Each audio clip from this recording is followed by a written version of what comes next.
Okay, I am so excited.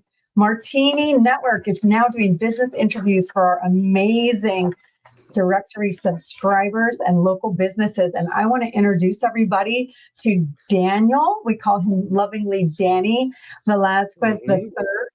And he is the owner of DV3 Financial. He is a financial planner who is also a fiduciary, which we're going to get into. I want everybody to understand what that means. He is husband to Delilah, this beautiful creature, and father to Destiny and Leland. So it's my job today to shed the light on this wonderful human being. He is also the co-founder of the Port St. Lucie Business Club, which has grown exponentially. Congratulations. You guys have done an amazing job. So welcome, Danny. Thank you for having me, Veronica. I really appreciate you inviting me to interview me. I don't know why, but I'm excited about it. I look forward to it. We had to share you with the world. I can't just keep you guys all to myself. Yeah, absolutely. I agree. I want to start with something that's near and dear to my heart because I feel like it's something that everybody needs to know when choosing a financial planner, and it makes a huge difference. Can you tell us more about the fiduciary designation as a financial planner and what the significance is of that designation? Yeah, so there's different licensing and registrations that you need to acquire to become a fiduciary. So one of those is to make sure that you have either a 6, a 7, or a 65, which makes you a corporate registered investment advisor. Once you've achieved that designation or have passed that exam, that's what then classifies you as a fiduciary in working in the best interest of your clients. And in working for the best interest of the client, can you give an example of like a fiduciary, something a fiduciary would do for a client that perhaps a regular financial planner who wasn't a fiduciary might not do? Right. So most financial professionals, right? Because in the industry, there's different levels. There's a financial representative or financial services professional. Then there's financial advisors, wealth managers, and financial planners. So there's a lot of terminology that gets thrown out there. The important thing is to work with someone, like you said, that it's a fiduciary. Now, the idea of a fiduciary is, the objective is to have a strategic, tailored plan for each client, because not every client is the same. It's product agnostic. It's not based on what a product or a commission-based solution is. It's based on a client's overall financial picture and what their goals are. Now, the difference is that a financial professional or a financial services rep, they're based on just suitability standards, not regulation, best interests of your client, just suitable. Is the product suitable for the client and is it suitable to recommend? But it doesn't necessarily have to be in the best interest of the client. That is the vast difference between a fiduciary financial planner and a financial services professional that's just selling a product. Yeah. And I love that you explain that in a way that I think everyone can understand. Either you have a financial planner who is in your best interest, or one who's just going to put you into a product because they can. Right. So I think that summed it up. Now, let's get into the non-captive portion of that. Can you explain in the financial world, what's the benefit of working with a non-captive financial planner? Yeah, so first, I'll tell you the difference between a captive and a non-captive professional. So a captive advisor works for one entity, let's say XYZ company. I sit down with you. We're making recommendations. And when I go back to present you those recommendations, they're only going to be products or solutions that are provided by XYZ company, right? Because they have no other way to go, because they can only focus on them. They can only sell that product or solution.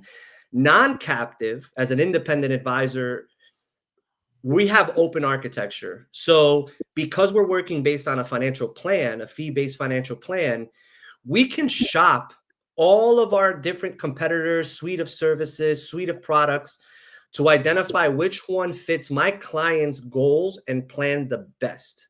So it doesn't have to be with one company. I have open architecture. I have full freedom to shop different competitors, different product lines to ensure what we are implementing that the plan calls for is not just in the best interest of the client, but is compared to others to make sure that they're getting the best of the best for them.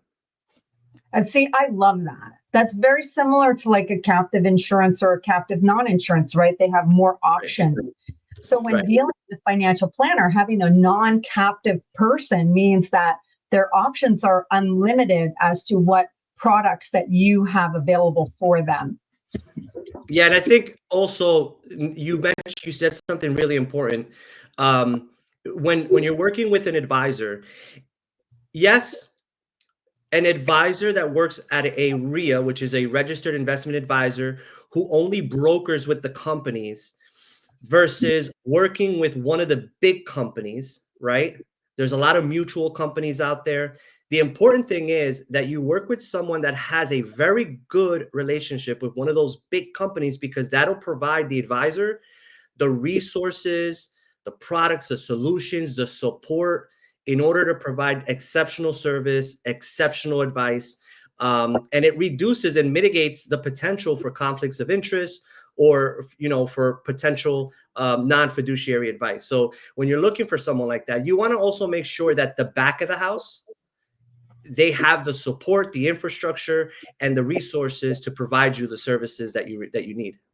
And I love that too. And you touched on something that I wanted to touch on, because I know that in the field, there can be conflicts of interest. There can be pay to play arrangements and things like that. So let's talk about that on the fiduciary level. Like, how do you handle that with your clients versus other financial planners?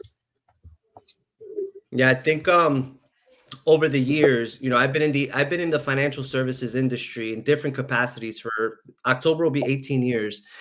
I've been in my current position now for 8 years. One of the things I found is that in our industry, there are a lot of product focused salespeople.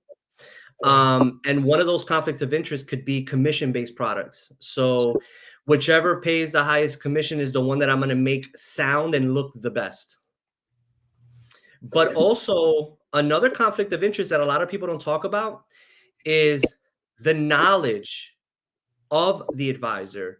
So there are a lot of very complex strategies and products that could be implemented for families, businesses, and C-suite executives. The problem is that the person that's presenting it to you does not have an academic understanding, from an academic level, an understanding of how the product impacts the financial plan from a quantitative perspective and a qualitative perspective. That reduces and mitigates conflicts of interest tremendously. Another thing is, churning. I mean, that's a term that's, in every, company that I've ever, worked with, that term's always thrown around. Churning could be a conflict of interest because you're spending time with your client. And if a client is requiring a lot of your time, then you're going to indirectly churn their account for the sake of making commissions, just to justify the time you're spending with that client, which is why it's even that much more important that you protect your advisor's time and you pay a fee in order to retain this advisor so that you have access to them throughout the year for any financial transaction you need to make. The retainer protects you from something like that. Right. And I love how you said that. And I maybe people might not have understood. So I'm going to go ahead and reiterate that one point. Yep. That some financial planners, non-fiduciary financial planners, are the ones who can look at those fee-based, products and go, oh, I'm going to make more money on product X. Correct. So even though product A is better for that person, I make more money on product X. So I'm going to do that instead. And right. So as a fiduciary, the difference is that you wouldn't do something like that. That is where every solution that you're providing is going to be what's in the best interest of your client. Yeah, because we're held to, to the letter of the law. So if we provide something that in the future comes out that it wasn't the best, we could lose our licenses and we could be fined, right? Mm-hmm. Someone that does not have my credentials, they don't have to worry about that. Right. Fiduciaries are definitely held to a higher standard. I just can't believe Correct. how fast our time has gone, but I wanted to reiterate that point and just say thank you so much for coming on. And for those Yeah. of you who are looking for a financial planner, Danny is an amazing family guy, loves cats like I do. Yeah. And he's I do. local, accountable, and he's a fiduciary, which now you've been educated. So thank you so Mhm. much, Danny, for coming on. We appreciate you sharing yourself and your business with us. Of course. Thank you so much for having me.